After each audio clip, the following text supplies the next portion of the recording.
할렐루야. 반갑습니다.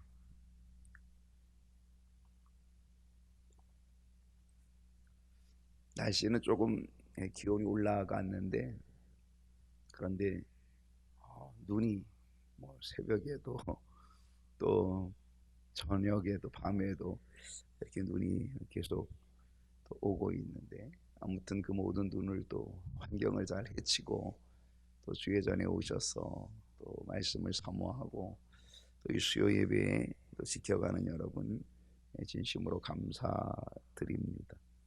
사실 우리들이 매일매일 영적으로 산다라고 하는 게 결코 쉽지 않다는 생각을 합니다. 영적으로 사는 게 결코 쉽지 않다. 왜냐하면 우리가 육적으로 살기가 너무 쉽고, 그냥 가만히 있으면 우리는 저절로 육적으로 흘러가는 그런 성향을 가지고 있기 때문에 우리는 이 영적 전쟁과 영적 싸움을 계속적으로 해 나가지 않으면 안 된다라는 사실을 보게 됩니다. 왜 예배가 계속 이렇게 주중에 있어야 할까? 그것은 만약에 우리가 그렇지 않으면 우리는 계속 그냥 우리의 육적인 상태에서 그냥 거기에 흡수되고 빠져버리게 되거든요. 그러니까 계속 우리들은 우리 자신을 훈련시켜야 되고요. 그리고 이런 시간이 있으니까 또 와서 또 참여하게 되고, 보면은 오전에 오신 분, 오늘 저녁에 오신 분도 있어요. 여러분, 제가 오늘 똑같은 메시지를 하는데 다른 설교도 아니잖아요. 근데 오전에 왔는데 오늘 저녁에 또 왔다니까. 이게 얼마나 기가 막히냐 말이에요. 참 놀라운 거죠. 저는 그래요. 이번에 1년 동안 매일 예배 정말 하느라고 힘들긴 하지만, 참 그게 저에게는 어떤 유익을 주냐면, 그것 때문에 더 하나님과 더 가까워지는 순간이 되고, 더 기도할 수 있는 시간을 더 확보하게 되고요. 그게 영적인 훈련이다라는 그런 생각을 하게 되는 거죠. 만약에 그거 없다면 뭐 하겠어요? 그 시간에 딴 일 하겠죠. 그래서 우리의 삶 속에 이 영적인 시간들을 만들어내 가는 것이 참 중요하다라고 하는 그런 생각을 하고, 이것이 훈련이 되지 않으면 우리들은 결국은 영적인 삶을 살기는 어렵고 계속 육적으로 눌려서, 세상에 눌려서 살 수밖에 없는 그런 상황이 오게 된다라고 하는 것 보게 됩니다. 그래서 예배가 왜 중요할까? 주중에 열리는 예배들이 왜 중요할까? 규칙적으로 그것이 영적인 훈련이고, 그렇지 않으면 우리는 영적으로 살기가 되게 어려워지는 상황이 온다라고 하는 거예요. 이 싸움인데 지거든요. 질 수밖에 없다는 거죠.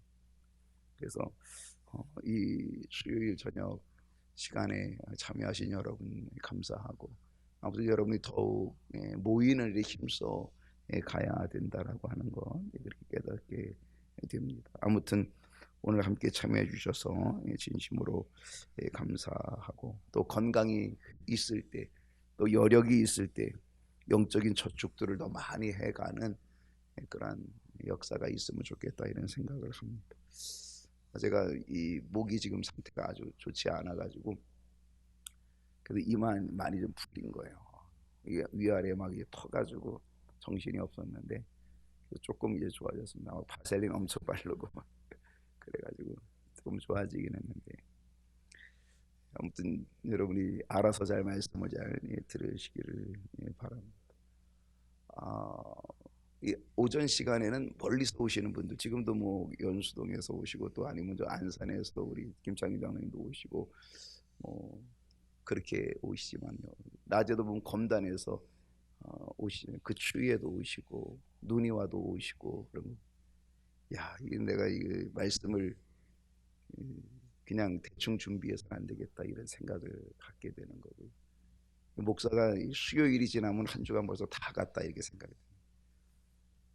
주일날 이제 끝났다 생각을 하면 월요일에 잠깐 쉬었다가, 그러면은 수요일날 또 이제 설교 준비해야 돼요. 화요일날 준비하고, 또 오늘도 새벽에 또 준비하고, 그리고 이제 말씀을 또 이제 전하거든요. 그리고 오늘 이제 끝나면 또 주일날 설교를 또 어떻게 전해야 될까, 그게 고심하는 거죠. 그래도 그냥 일주일이 휙 가는 거예요. 수요일 지나면 그냥 저는 일주일 다 간 거거든요. 아무튼 한 해 한 해가, 한 주 한 주가 얼마나 그렇게 빨리 가고 있는지를 이루 말할 수가 없습니다. 오늘 여호수아 연구 17번째 시간인데, 여호수아 7장 10절로 18절 말씀 오늘 통하여서, 오늘 제목이 아간의 교훈입니다. 여러분 지난 수요일 설교 제목이 기억나시나요? 거기도 교훈은 교훈인데 아이성 전투의 교훈이라 그랬어요. 아이성 전투의 교훈. 아이성 전투, 아이성 실패를 통한 그 교훈이 뭐냐 이거였는데, 오늘은 아간의 교훈 함께 좀 보도록 합니다. 주보에 5문제입니다. 좀 많아요. 그래서 5문제 다 하지는 않고 네 가지만 하도록 그렇게 하겠습니다. 자, 첫 번째 문제 보겠습니다. 첫 번째 문제는 여호수아의 기도에 대한 하나님의 응답이 뭐냐라는 것입니다. 자, 여호수아 7장 10절 말씀 보십니다. 여호와께서 여호수아에게 이르시되 일어나라, 어찌하여 이렇게 엎드렸느냐. 여호수아는 아이성 전투의 패배로 인하여서 지금 하나님의 법궤 앞에 엎드려 있습니다. 땅에 지금 엎드려 있습니다. 오랫동안 저물 때까지 하나님 앞에 엎드려 있습니다. 그는 한순간에 엎드린 게 아니라 정말 하나님의 음성이 있을 때까지, 하나님의 응답이 있을 때까지 아주 오랫동안 저물도록 궤 앞에, 하나님의 법궤 앞에, 그리고 그 땅에 엎드려 있었다는 사실입니다. 그때 하나님께서 여호수아에게 말씀하여 주셨습니다. 여러분, 오늘 우리의 문제를 우리는 어떻게 하면 좋겠습니까? 오늘 우리의 인생의 문제들을 우리는 하나님의 손으로 가져가는 일이 얼마나 소중할까? 중요한 거죠. 여호수아가 이 문제를 여호와의 법궤 앞에 엎드려서, 땅에 엎드려서, 그런 것처럼 우리의 문제를 하나님의 성전으로 가져가서 하나님 앞에 엎드려 가지고 거기서 오랫동안 머물며 거기서 오랫동안 기도한다면 어떻게 될까? 하나님께서 말씀해 주시지 않을까? 여호수아가요, 그 궤 앞에 엎드려 가지고 아이성 전투 어떻게 했어요? 올라갔다가 36명 죽고 36개 저 도망쳐 왔잖아요.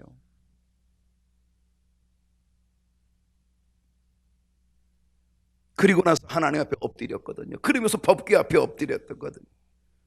그리고 오랫동안 엎드렸더니 그때 하나님께서 말씀해 주셔요. 여호수아에게 뭐라고 말씀하세요? 일어나라. 어째요 이렇게 엎드렸냐? 일어나라. 하나님의 응답은 일어나라라고 하는 것입니다. 하나님 앞에 오랫도록 엎드렸더니 하나님이 이제는 일어나라라고 말씀하십니다. 여러분, 여기서 중요한 깨달음이 있어야 합니다.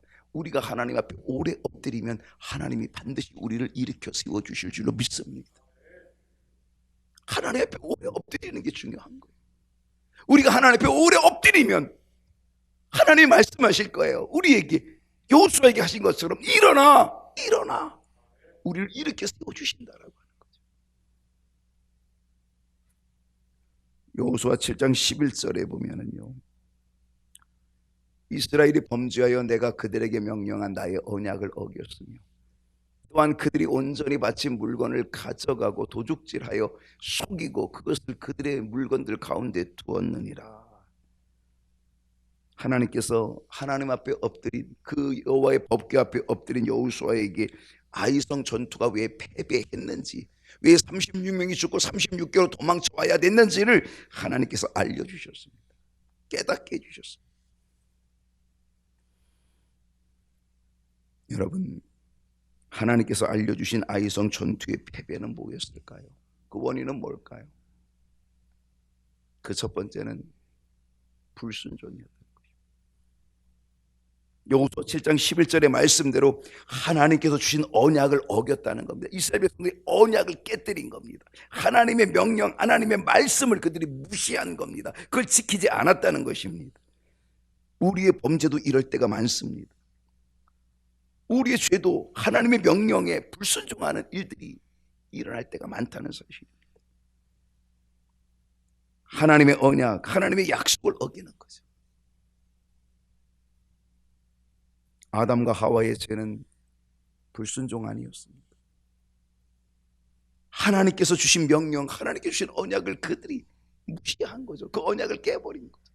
하나님 모든 걸 다 줬잖아요. 에덴 동산의 모든 걸 다 먹게 하고 다 줬는데 하나를 금하였다는 거죠. 근데 그 금한 거 하나, 아주 작은 것밖에 안 돼. 한 가지, 그것을 불순종했다는 거예요. 오늘 나의 불순종은 어떻습니까? 하나님의 약속과 하나님의 언약과 하나님의 명령을 어길 때 얼마나 많습니까? 여러분, 아이성 전투의 패배의 원인은 불순종입니다. 오늘 내 인생의 패배의 원인도 불순종에 있다는 사실을 우리는 깨달아야 된다는 거죠.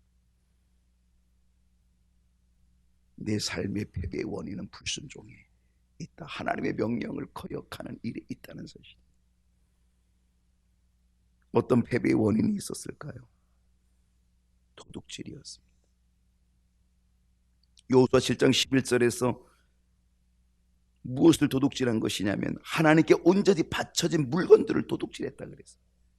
하나님께 온전히 바쳐진 물건들을 도둑질하였다. 여리고성은 가나안 성의 첫 성이라 그래요. 가나안의 첫 성. 그래서 하나님께 온전히 바쳐진 성이었습니다.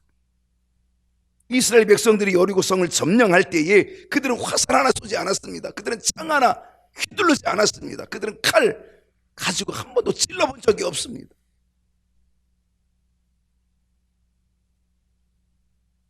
이스라엘 백성들이 여리고성을 점령할 때 오직 하나님의 방법이었고 오직 하나님의 능력으로 점령하였고, 그렇기 때문에 더더욱 그 성은 하나님께 바쳐진 성이 되었다는 것이죠. 그렇게 명하여졌다, 하나님께 바쳐졌다라고 명령되어졌다는 사실입니다. 그렇게 하나님께 온전히 바쳐진 것을 어떻게 했다? 도둑질했다는 거죠. 때로 우리는 하나님의 것을 도둑질할 때가 있습니다.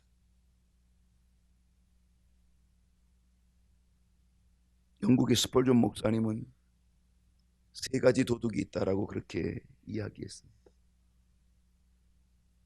하나의 도둑은 날도둑이라는 거죠. 날도둑이 뭐냐면 주일을 범하는 겁니다. 주일은 주님의 날인데 그 주님의 날을 자기 날로 착각하는 거죠. 빨간 글씨라고 공휴일이라고 노는 날이라고 이게 자기 날인 줄로 착각을 하는 거죠.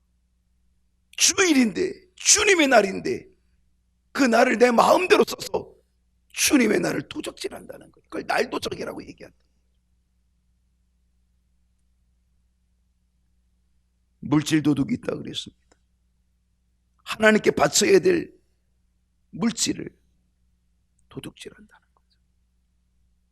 말라기 선지자가 얘기했던 것처럼 11조와 헌물을 너희들이 도둑질하였다라고 그렇게 얘기하고 있는 바로 그것이죠. 11조를 도둑질하는 것. 스펄전 목사님은 물질 도둑이라고 그렇게 얘기했어요. 영광 도둑이 있다 그랬습니다.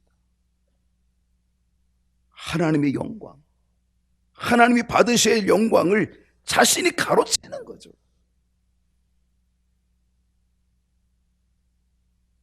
하나님이 받으셔야 하는데 내가 드러나고 내가 나타나고 나를 알아주지 않으면 그러면 삐지고 화내고 그렇게 하는 거예요. 하나님의 영광을 드러내지 않고 자기 자신을 드러내고자 하는 것, 이게 영광 도둑이라는 거죠. 이건 교만이거든요.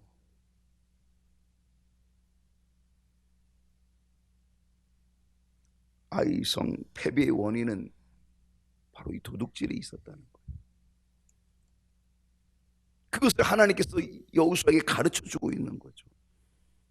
오늘 나는 어떤 것을 도둑질하고 있는가, 그것으로 인해서 내 인생에 어떤 패배를 지금 경험하고 있는가를 우리는 돌아봐야 된다는 사실입니다. 주님, 나는 무엇을 도둑질하고 있습니까? 주님, 내 눈을 열어서 보게 해 주십시오. 그래야지 내 인생이 실패하지 않는다. 여러분의 인생이 실패하지 않도록 하기 위해서는 내가 하나님의 것을 어떻게 무엇을 도둑질하고 있는지를 볼 수 있어야 된다는 거죠. 어떤 패배의 원인이었을까요? 속임이었습니다. 여호수아 7장 11절의 말씀대로 보면은요, 속이고 그것을 그들의 물건들 가운데 두었다 그랬어요. 아간은 누구를 속였어요? 자기 자신을 속였습니다. 하나님께서 분명히 명령을 내렸거든요. 여호수아를 통해 명령을 내렸거든요.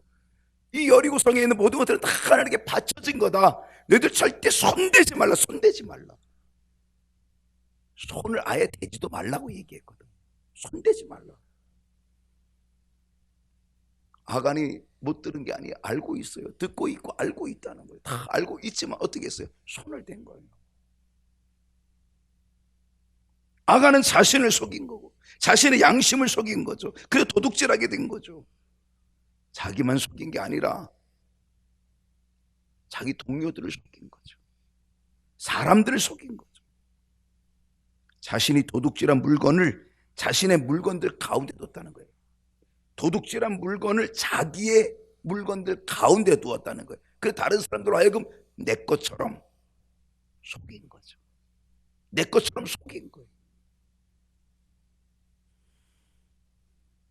아간은 자신을 속였을 뿐 아니라 다른 사람들을 속이는 데는 성공했지만 하나님을 속이는 데는 실패하고 말았다는 거죠.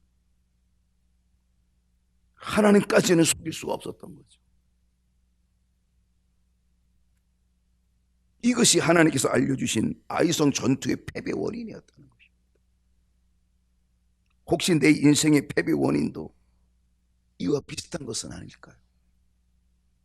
하나님의 말씀에 불순종하고 하나님의 명령을 어기고 하나님의 것을 도둑질하고 자신을 속이고 사람들을 속이는 일로 믿음의 삶을 실패하고 우리의 삶이 실패하게 되는 것은 아니냐 말이죠.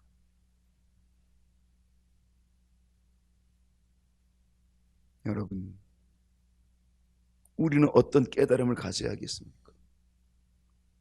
이제 우리는 어떤 결단을 가져야 하겠습니까? 정말 깨달음이 필요하고요. 결단이 필요합니다. 결단. 12절 말씀 볼게요. 12절 말씀 보면 그러므로 이스라엘 자손들이 그들의 원수 앞에 능히 맞서지 못하고, 이스라엘 백성들이 그들의 원수 누구입니까? 이 아이성 사람들 아닙니까? 그 아이성 사람들 앞에 능히 맞서지 못하고 그 앞에서 그 아이성 사람들 앞에서 돌아섰나니 쫓겨났나니 36명이 죽고 36개로 지금 돌아서서 쫓겨 도망쳐 왔다는 거죠. 돌아섰나니 이는 그들도 온전히 바친 것이 됨이라. 그 온전히 바친 물건을 너희 중에서 멸하지 아니하리. 내가 다시는 너희와 함께 있지 아니하리라. 하나님께서 이 일로, 어떤 일로? 불순종, 도둑질, 속이는 일, 그 일로 인하여서 이스라엘 자손들이 그들의 원수인 아이성 사람들 앞에서 능히 맞서지 못하고 패하고 돌아섰다는 것. 그러면서 하나님께서는 뭐라고 말씀합니까? 온전히 바쳐진 물건, 하나님께 온전히 바쳐진 그 물건, 이것을 너희 중에서 멸하지 아니하면 다시는 이스라엘 백성들과 함께 있지 않겠다. 너희와 함께 하지 않겠다는 거죠. 굉장히 무서운 말씀이죠. 여러분, 하나님께서 함께 하지 않는다면 이스라엘은 아무것도 아닌 존재가 됩니다. 하나님이 안 계시면 이스라엘이 뭐예요? 아무리 수가 많아도 그들은 오합조절이에요. 아무것도 못해요.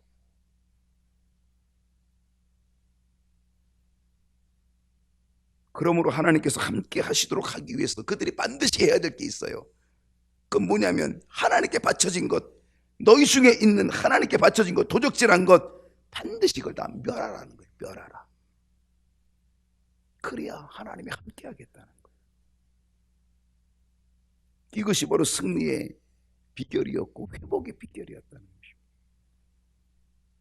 내 안에 있는 불순종, 도둑질, 속이는 일, 이거 반드시 제거해야 하나님께서 함께 해주시고 승리를 주시고 회복의 역사를 일으켜 주신다는 사실 우리가 깨닫고, 우리가 이 비결을 깨닫고 이제 우리가 결단하여서 승리로 회복하는 은혜가 있기를 주님의 이름으로 축복합니다. 하나님의 명령이 뭡니까? 두 번째 문제는요, 하나님의 명령이 뭐냐는 거. 13절 한번 보겠습니다. 너는 일어나서, 하나님이 명령합니다. 여호수아에게 명령합니다. 일어나서 백성을 거룩하게 하여. 하나님의 명령은 백성을 거룩하게 하라는 겁니다. 이르기를 너희는 내 일을 위하여 스스로 거룩하게 하라. 이스라엘의 하나님 여호와의 말씀에 이스라엘아 너희 가운데 온전히 바친 물건이 있나니 너희가 그 온전히 바친 물건을 너희 가운데서 제하기까지는 내 원수를 앞에 능히 맞서지 못하리라. 여기서 하나님의 명령을 두 가지로 볼 수 있습니다. 하나는 백성을 거룩하게 하라는 겁니다. 13절 앞쪽으로 가서 보세요. 앞쪽을 열어주면 13절, 너는 일어나서 백성을 거룩하게 하여. 여러분 여기서 주목할 것이 뭔지 아십니까? 백성을 거룩하게 하여, 그 다음에 뭐라 그랬어요? 백성을 거룩하게 하여 이르기를 너희는 내 일을 위하여 스스로, 내 일을 위하여 스스로 거룩하게 하라. 내일을 위해서. 내일이라는 시간이에요. 내일을 위해서 지금 거룩하게 준비하라. 거룩함으로 준비하라. 그래야 내일이 보장된다는 거. 내일을 위해서 너희들 스스로가 거룩한 모습을 갖춰야 된다는 거죠. 하나님께서는 지금 내일이라고 하는 시간을 준비시켜 주고 있는 거죠. 그것은 뭡니까? 지금 너희 자신을 돌아봐라. 그들 자신을 돌아볼 기회를 주고 있고 그들 자신을 돌아볼 시간을 지금 주고 있는 거예요, 하나님이. 더군다나 스스로 거룩하게 하게끔 명령합니다. 스스로 자기 자신을 돌아보는 거예요. 내가 지금 어떤 거짓말을 하고, 내가 어떤 속임수를 가지고 있고, 내가 어떤 도둑질을 하고 있고, 내가 어떤 불순종을 하고 있는지 너 자신을 좀 돌이켜보라 이거죠. 그 돌이킴의 시간을 가지라 이거죠. 뭐를 위해서? 내일을 위해서. 네가 지금 오늘 하루를 돌아보면서 걸림돌이 있냐, 걸림이 있냐 없냐 돌아보라는 겁니다. 그리고 내일을 준비해야 된다는 거예요. 내일을 위해서 스스로 거룩하게 하라. 내가 오늘 이 시간 내가 스스로 거룩하게 하지 않으면 너에게는 내일이 없어. 너 정말 내일을 갖기 원하면, 내일이 있기 원하면 너 오늘 이 시간에 네 자신을 스스로 거룩하게 하라는 거예요.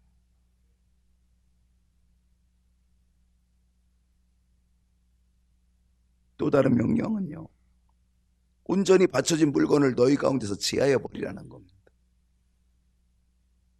하나님의 명령, 말씀에 거역한 것, 하나님의 것을 도둑질한 것, 하나님과 백성과 자신들을 속인 것, 이거 다 제하여 버리라 그런 얘기죠.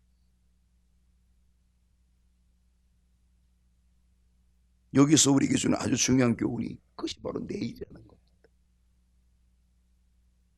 우리는 내일을 준비하며 오늘 스스로 반드시 거룩한 모습을 갖춰야 된다는 거예요. 스스로 거룩하게 해야 된다는 겁니다. 우리가 회개함으로 하루를 정리할 때에 내일의 은혜를 부어주시는 거예요. 오늘 하루를 그렇게 정리해야 된다는 거예요. 우리 스스로가 정리해야 된다는 거예요. 그래야 내일의 은혜를 얻게 된다는 거예요. 한번 여러분 생각해 보세요. 만약 아간이 내일이 오기 전에 그가 스스로 자기 자신을 거룩하게 하여서 자기 자신을 돌아보고, 내가 속였구나, 내가 훔쳤구나, 내가 도둑질했구나, 내가 하나님의 말씀을 거역하고 불순종했구나 라고 하는 걸 깨닫고, 그래서 깨달았어. 내일이 오기 전에 깨달았어. 그래서 회개함으로 자복했다면 어떻게 됐을까? 죽임을 당했을까? 아니면 하나님의 긍휼의 은혜를 얻었을까? 저도 궁금합니다.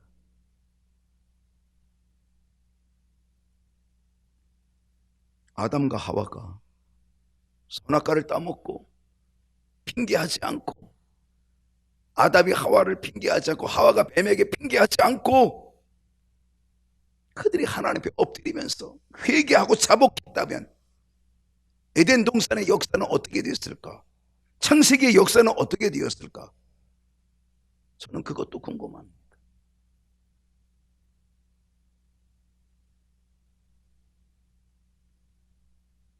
우리는 언제나 하루의 삶을 정리하고 내일을 준비하며 스스로 거룩하게 해야 된다는 사실을 하나님께서 우리에게 깨닫게 하고 가르쳐주고 있다는 겁니다. 내일을 위하여 오늘 너희 스스로를 정결하게 하라는 거예요. 정결하게 하라. 거룩하게 하라. 내게 있는 잘못된 모습과 죄악들을 회개하고 제하여 버려야 너 내일이 보장돼.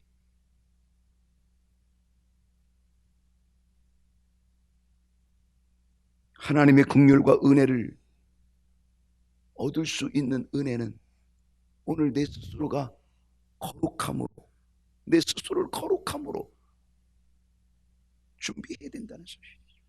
내일이 오기 전에 준비해야 된다는. 그러면 하나님께서 내일의 승리를 반드시 보장해 주시고 인도해 주시는 역사를 이루어 주실 줄로 믿습니다. 세 번째 문제를 보면 불순종한 사람을 찾는 방법이 뭐냐 이거죠. 불순종한 사람을 찾는 방법이 뭐냐. 14절 어떤 방법으로 사는지 14절을 보면요. 너희는 아침에 너희의 지파대로 가까이 나오라. 여호와께 뽑히는 그 지파는 그 족속대로 가까이 나올 것이요. 여호와께 뽑히는 그 족속은 그 가족대로 가까이 나올 것이요. 여호와 앞에 뽑히는 그 가족은 그 남자들이 가까이 나올 것이다. 여러분, 불순종한 사람을 찾는 방법이 뭐였어요? 제비뽑기였습니다. 제비뽑기를 어떻게 했습니까? 지파대로 했어요. 지파. 이스라엘이 몇 개 지파냐? 12지파고 레위 지파까지 하면 13지파입니다. 물론 아마 이때 제비는 레위 지파까지 다 뽑았을 거예요. 그러니까 13지파가 다 뽑았겠죠. 13지파의 지파장들이 나와서 다 뽑았겠지요. 대표하는 사람 다 뽑았겠죠. 그리고 나서 어떻게 했어요? 그 지파의 족속들이 있어요. 족속들. 그 족속들 중에 대표들이 다 나와서 제비를 또 뽑는 거죠. 그리고 족속 중에서 어느 족속이 걸리면 그 족속에 있는 가족들이 다 나와서 가족들대로 다 뽑는 거죠. 그리고 그 가족에서 누가 가족이 걸리면 그 가족에 있는 남자들이 다 나와서 거기서 뽑는 거죠. 그리고 누가 뽑히는 거예요? 그게 아간이 뽑히는 거예요. 이렇게 복잡한 제비 뽑기에 여러분 뽑힐 확률이 얼마나 되겠습니까? 얼마나 될 것 같습니까? 이건 아마 수학적으로 계산해봐도 되게 복잡할 거예요. 이 확률은 되게 어려운 확률일 겁니다. 한 번도 아니고 12지파, 13지파가 뽑고 각 족속에서 또 뽑고 또 각 가족대로 뽑고 또 그 중에 남자들이 다 나와서 뽑고 이렇게 해가지고 이게 딱 걸리는 이 확률이 얼마나 되겠냐 말이에요. 이건 로또죠. 로또보다도 어려울 수 있습니다. 이스라엘 백성들이 60만 남자만 60만 20세 이상의 남자만 60만 중에 하나 뽑힌다는 게 이게 얼마나 어려운 일이에요. 오늘 여기서 제가 행운권 추첨 하나씩 다 나눠주고 10만원짜리 상품권 듭니다. 그리고 딱 나눠주고 뽑히면은요, 이 중에서 하나 뽑히는 것도 쉽지 않을 건데 여기서 하나 뽑히는 거 얼마나 어렵겠어요. 여기서. 근데 60만 중에 하나 뽑히는 게 이게 얼마나 어려운 일이냐 말이에요.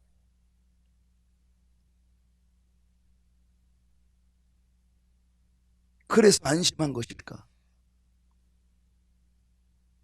그래서 아간은 안심했기 때문에 에이, 저 제비가 나한테 뽑힐 리 있겠어? 저렇게 어려운데 그게 이 많은 사람 중에 나한테 뽑혀?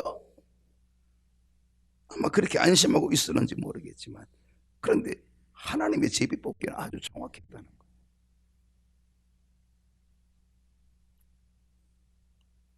요나가 하나님의 명령에 불순종해서 다시스로 도망가잖아요.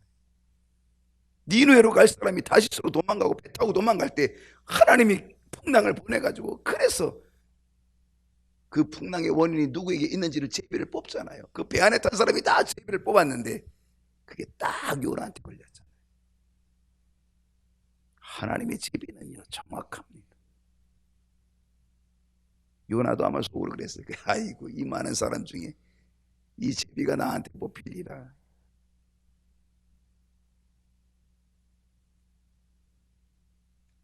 왜 하나님께서는 제비 뽑기를 이렇게 복잡하게 하셨을까? 지파대로 하고 족속대로 하고 가족대로 하고 남자들도 나와서 하고, 이런 복잡한 과정을 통하여서 왜 하나님이 제비뽑기를 하였을까? 저는 이런 생각을 해봐요. 하나님이 그 복잡한 과정을 통하여서 그 과정 속에서라도 깨닫고 과정 중에라도 자백하고 회개하기를 기다리신 것은 아닐까? 저 혼자 생각해 보는 겁니다. 왜 하나님이 이런 복잡한 과정을 했을까? 그냥 단번에 그냥 찍어내지, 단번에 찾아내지. 왜 지파별로, 족속별로, 가족별로, 남자들별로 다 이렇게 해가지고 왜 이렇게 이런 아주 복잡한 과정을 거쳤을까? 그 과정 중에라도 회개할 기회를 하나님이 주신 것은 아닐까 하는 거죠.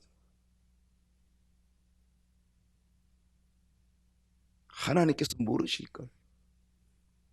나는 안 뽑힐 거라고 하지 말고, 저 세비가 나에게 올 거라고 하는 요행, 나한테 절대로 안 와, 요행을 바라지 말고 스스로 거룩하게 하여 하나님 앞에 자백하는, 회개하는 심령이 되기를 하나님 원하신 건 아니겠냐 말이죠.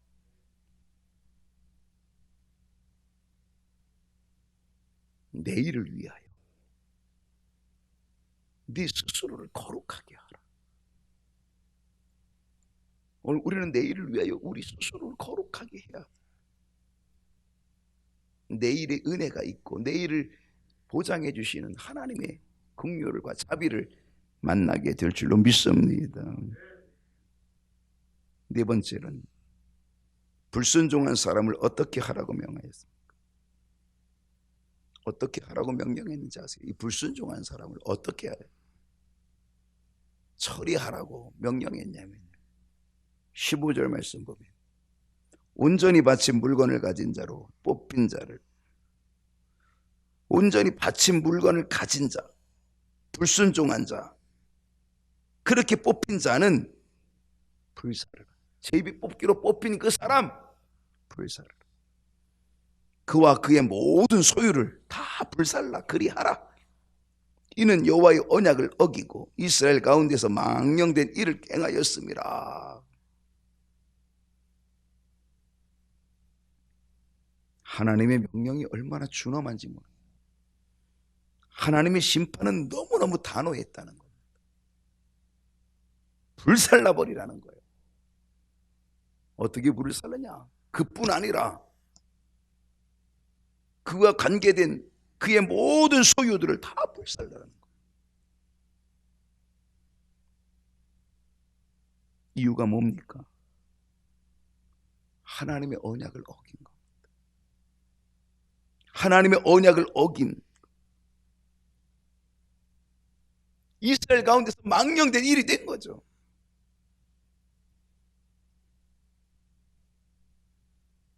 우리에게 깨닫는 것은요, 우리가 회개의 기회를 잃어버리면 하나님의 심판은 분명하다. 하나님의 심판은 제비 뽑기로도 분명하게 나타난다는 거죠. 하나님의 심판은 단호하고 아주 준엄하게 나타난다는 거죠. 긍휼 없는 하나님의 심판 있게 된다는 것입니다. 긍휼 없는 하나님의 심판 아주 무섭게 나타나는 거죠.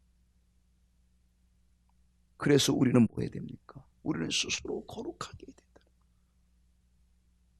내일이 오기 전에, 내일을 위하여 내일이 오기 전에 우리는 스스로 거룩하게 해야 된다는 거예요. 그래야 하나님의 긍휼을 얻게 될 것이고 승리를 보장해 주시는 하나님의 은혜를 누리게 되는 역사를 이루게 된다는 거죠. 오늘 이 은혜를 누릴 수 있기를 주님의 이름으로 축복합니다. 내일이 오기 전에 스스로 거룩하게 하라. 오늘 이 말씀을 기억하고 스스로 거룩하게 하는 저와 여러분이 될 수 있기를 축복합니다.